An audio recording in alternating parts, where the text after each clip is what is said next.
Hello दोस्तों, स्वागत है आपका अपने YouTube चैनल पर। तो शुरू करते हैं आज।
उसका नाम राहुल रखा गया।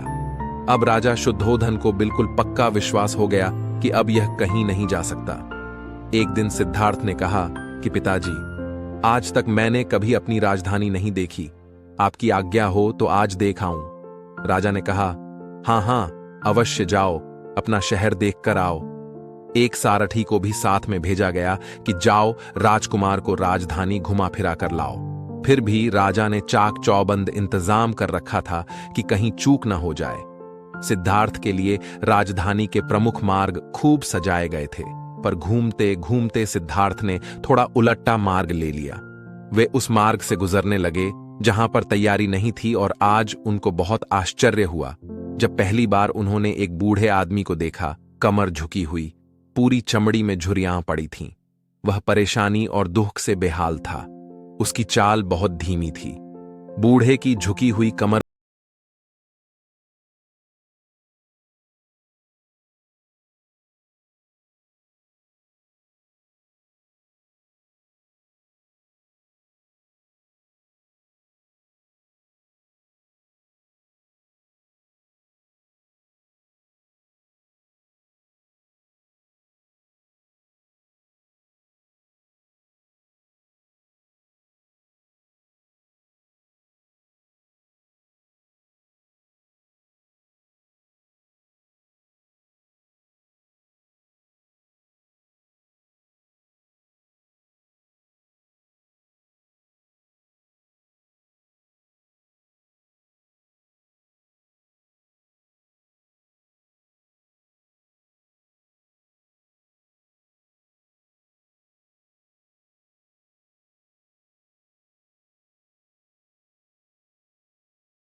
भी मुर्दा होगी और मुझको भी 4 कंधों पर उठाकर ले जाया जाएगा। मुझको भी ऐसे ही रस्सियों से बांधा जाएगा। मेरे भी आगे पीछे घर के सदस्य रोएंगे, तड़पेंगे और जिस संसार को मैंने इकट्ठा किया है वह सारा का सारा मुझसे छूट जाएगा। इसका मतलब यह हुआ कि क्या एक दिन मैं भी मर जाऊंगा? क्या एक दिन यशोधरा भी मर जाएगी? क्या एक दिन मेरा राहुल भी मर जाएगा?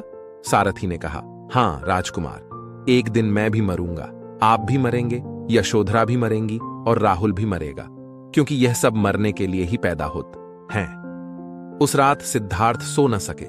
सोचने लगे कि क्या संसार में इतना दुख है, रोग है, बुढ़ापा है, और ऐसे में मैं खा पी कर कैसे जी सकता हूं? नहीं नहीं, ऐसा मुझसे नहीं हो सकता।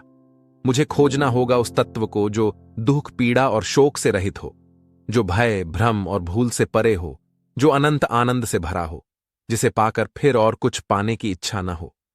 सिद्धार्थ वैराग्य के शिखर तक पहुंच चुके थे। बस उसी रात को उन्होंने घर छोड़ दिया। सारथी से कहा कि नगर की सीमा से दूर ले चलो। नगर के बाहर पहुंचकर सारथी को लौटा दिया। फिर कई दिनों तक वन में चलते गए। एक घने पीपल के वृक्ष के नीचे आसन लगाकर ध्यान में लीन हो गए। आज की कहानी आपको कैसी लगी कमेंट में जरूर बताएं और एक लाइक और सब्सक्राइब करें। शुक्रिया। आपका दिन शुभ हो।